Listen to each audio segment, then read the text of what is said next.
talk about the branches of avidya. Okay? The branches of avidya, the reason that we talk about the branches is because avidya is like a tree, like a gigantic tree that's in our path of moving forward in our life and in our personal growth and development and in our personal unfoldment. So avidya is like a tree that stops you. And every branch in the tree is sort of a depiction of all the things that get in our way from helping us to be all that we can be. So the first branch we talk about is Asmita. And Asmita in Sanskrit means a lot of things, but mostly it means that we are in ego. And when we talk about the ego, we talk about the part of ourselves that stops us from moving forward. So anytime that we have thoughts of envy, greed, and oppression, we are in ego. Right? Anytime that you are in Asmita, you are doing what we call edging God out. The more you go into ego, the further you are away from God or your universal source, whatever it is that you call your universal source, right? The more you go into Asmita, the further away. Does that make sense? So what happens is now you're caught up in this branch that we call Asmita, and the way that you check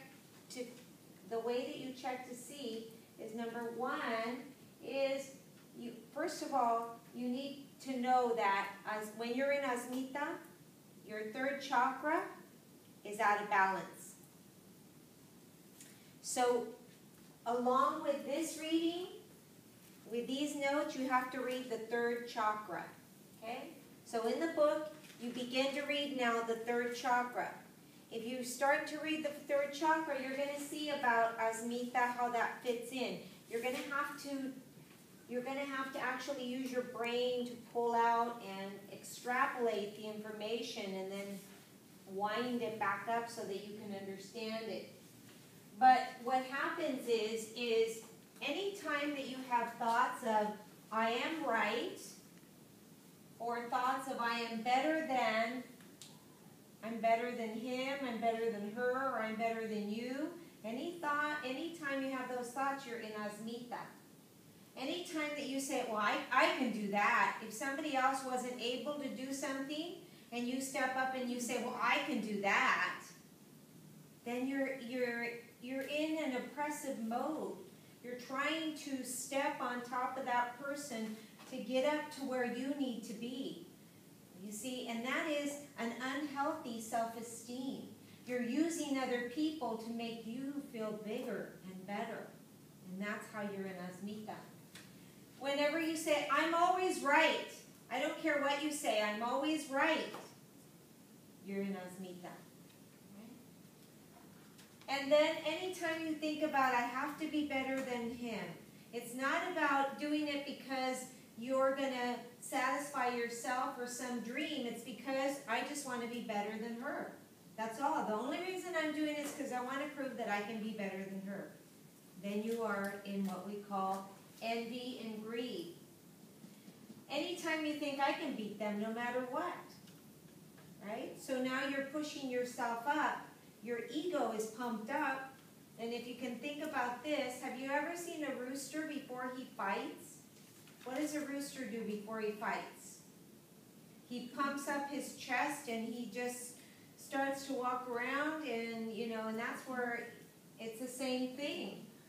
You're pumping yourself up. Anytime somebody says to you, hey, guess what? I just got a new car, and you say, why'd you get a new car? Or you think, you can't have that. Why'd you get that? And why not me? Anytime you're there, you're in envy, greed, or oppression. Right? Anytime you put somebody down, you say that they're fat, they're ugly, they're retarded, whatever it is, anytime you put them down, you're in oppression. You're oppressing the other person, right? So you are in Asmita. So when you are in Asmita, interestingly enough, your third chakra is out of balance. So what we need to do in life is we need to realize, we need to come to an awareness where that is what I'm thinking. Now I have to pull out of that, because otherwise what you feel on the inside you will get in your life. How you feel is what you will attract, right? So if you feel like you're all that, you're going to attract more people that also feel like they're all that, right? So you have to be careful, because what you feel on the inside shows on the outside, right? And so you have to be very careful anytime, and that's what yoga tells us. That's what yoga helps us to do. When we go on our mat, when we're on our mat, this is a sacred space. And what it does is it reminds us to be all that we are inside, that we are love, that we are light, right? But when you get on your mat and you try to outshine the person in the mat that's next to you, you're in Asmita. And that's what you have to say. You have to realize, wait a minute, I'm in the ego mind here, because yoga is not about competition. Anytime you are in a mindset of competition, you are in Asmita, right? Because in competition, what is the thought about competition? Is that somebody wins and the other one has to lose, right? And so we think that that's the way we have to be in life, right? We think that if she's going to get the job, I'm not. So I'm going to beat her to get the job. And that's not what it's about. So yoga tells us when you let go of that Asmita, when you use asana to let all those negative issues and thoughts and that do not serve us, when you let them all go, you are going to realize that we can all have what we want in this world. And let me give you a small example of what it is that we are so brainwashed in thinking that we can't have, because if somebody has, then we can't have, right? And I give you an example. When I was little, my mom used to say to me, and I'm going to speak in Spanish, my mom used to say to me, mija, cómete todo lo que está en tu plato, porque hay gente que se está quedando, muriendo de hambre. For me, that was so, it just was like, that didn't make any sense, right? In other words, the translation is, eat everything on your plate because there are people starving in other places. So for me, that didn't make any sense. How is by me eating the food going to help him that he's starving? Right? So we're brainwashed into thinking all these things that are not true. Right? And anytime we believe that, you know, it's like, it's the same thing. You know, we're perpetuating this non-traditional beliefs, right? And we're perpetuating them, and we're perpetuating them. And so when we come to our mat, we let all that go. We let it all go, right? Well, let me give you a real-world example here. What kind of car do you want? A Shelby. What kind of car do you want? A Mustang. What kind of car do you want? Anything Japanese. Anything Japanese. What kind of car do you want? Jeep Wrangler. Jeep Wrangler. What kind of car do you want? Jeep. A Jeep? I'm happy with my car. Okay, what kind of car do you have? Malibu. A Malibu? Jeep. Jeep? Cherokee. Okay. Quiero una wants an armada. Bigger than my focus, like Something bigger. yeah, something. Doesn't matter, okay? Honda Element. A what? Honda Oh, Element. okay, an element. Jetta. A what? Volkswagen. Volkswagen? A Jetta? Okay. What do you want? Mini Cooper. Mini Cooper. What do you want? Do you see that it's okay for all of us to have what we want? Because we don't all want the same thing. But we have listened to that belief that's been installed in us that says you can't have because she's got. And that's not true. And so, if I know that she wants something, why can't I help her get that something? Because when I help her get that something, I'm going to benefit too.